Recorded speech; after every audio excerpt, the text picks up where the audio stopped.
દિવાળી આવી અને જતી પણ રહી.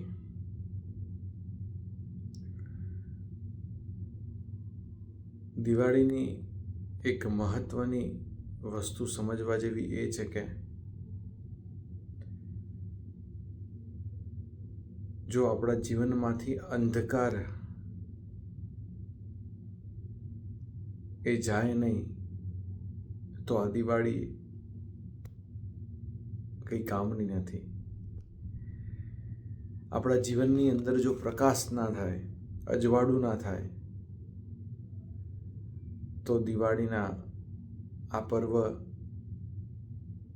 આપણા માટે કંઈ જ નથી.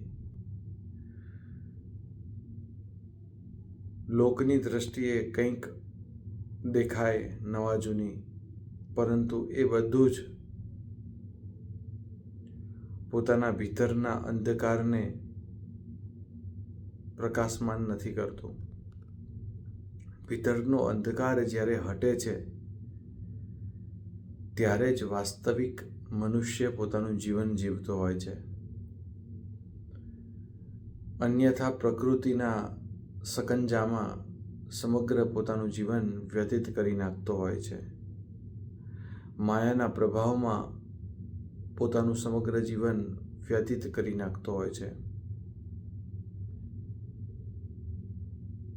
બીજાના ઈશારે જ નાચતો હોય છે. પોતાની દ્રષ્ટિ જ હોતી નથી.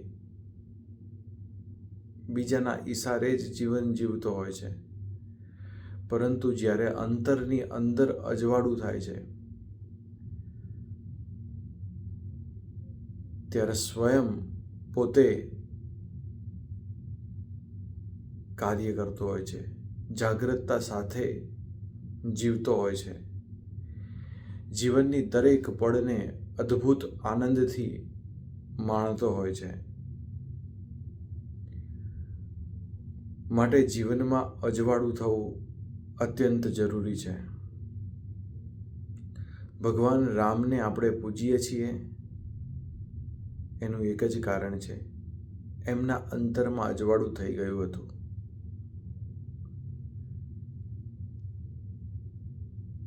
પરંતુ આપણે એટલા અભાગ્યા છીએ કે ભગવાન રામના અંતરમાં જે અજવાળું થયું એમને શું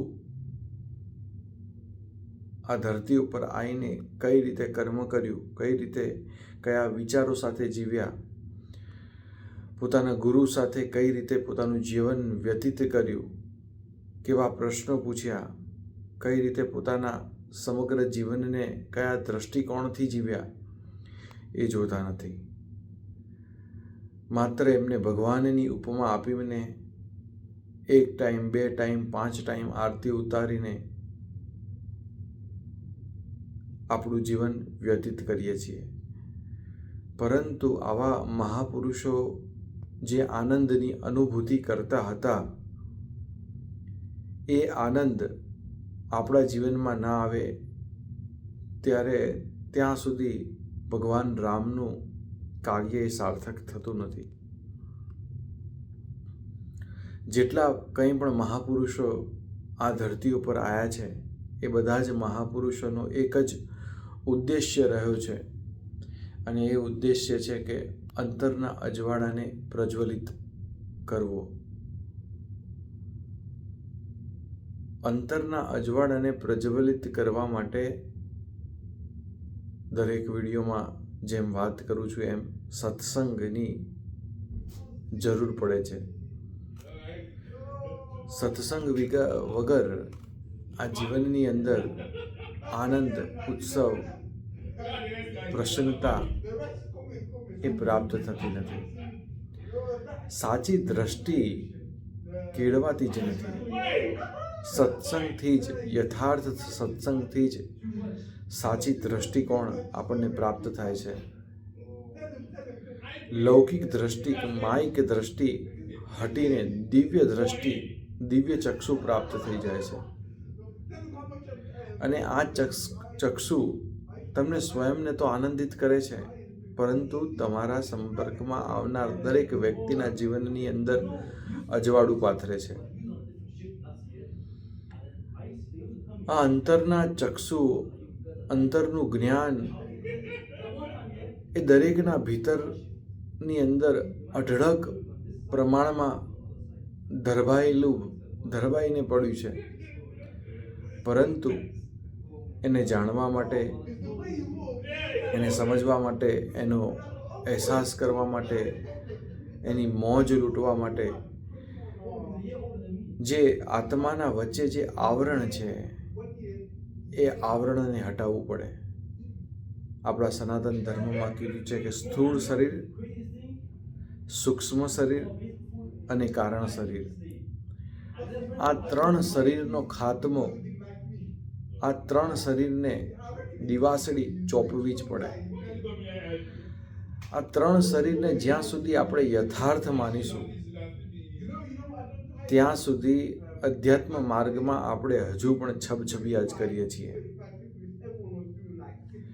છબછબિયામાં મજા ના આવે. ડૂબકી લગાવવાની, ભીતર ઉતરવાનું, એની મજા જુદી છે. માટે વાસ્તવિક દિવાળી તો એ જ કહેવાય કે અંતરનું અજવાળું થઈ જાય. અને અંતરનો પ્રકાશ એ તમે જાતે જોઈ શકશો.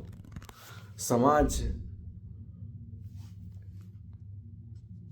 દ્રષ્ટિમાં એ અજવાળું દેખાશે નહીં, પરંતુ તમારું અંતરાત્મા જાતે પોકારી ઉઠશે કે ના ભાઈ, કંઈક પરિવર્તન થયું છે, કંઈક ચેન્જ આવ્યો છે.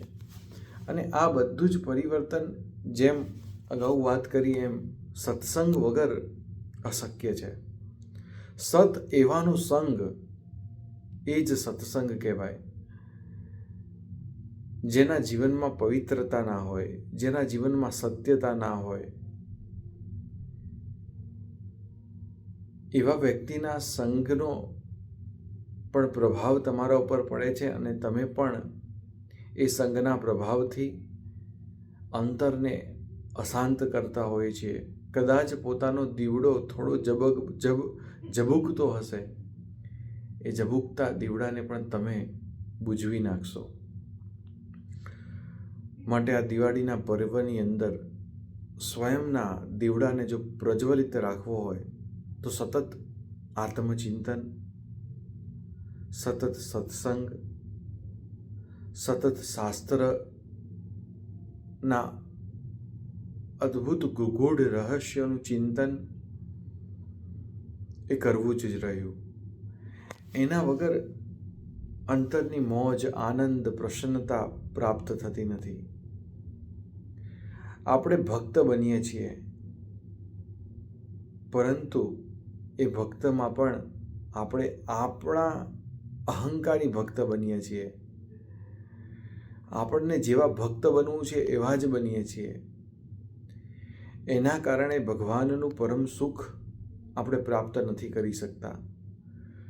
ભગવાનની ઈચ્છા, ગુરુની ઈચ્છા પ્રમાણેના જો ભક્ત બનીએ તો અંતરનું અજવાળું બહુ જ સરળતાથી થઈ જાય.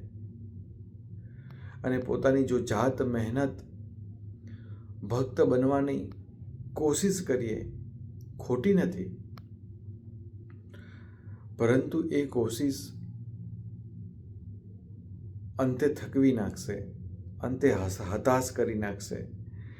માટે જે સમર્થ છે, જેને ભવસાગરને બહુ જ સરળતાથી પાર કરી નાખી છે, એવા વ્યક્તિનો જો સહારો લઈએ, એવા ગુરુનો સહારો લઈએ, એવા ભગવાનનો સહારો લઈએ તો બહુ જ સરળતાથી આ ભવસાગરને તરી શકાય છે. અને જીવનની દરેક ક્ષણને એકદમ આનંદપૂર્વક, મોજથી તમે જીવી શકો છો. તો બસ આ દિવાળીના પર્વમાં તમને બધાને એ જ વંદન, પ્રાર્થના કે પોતાના ભીતરના દીવડાને પ્રજ્વલિત રાખીએ. ધન્યવાદ. મળીશું ત્યારે ફરી કોઈ વિડીયોમાં.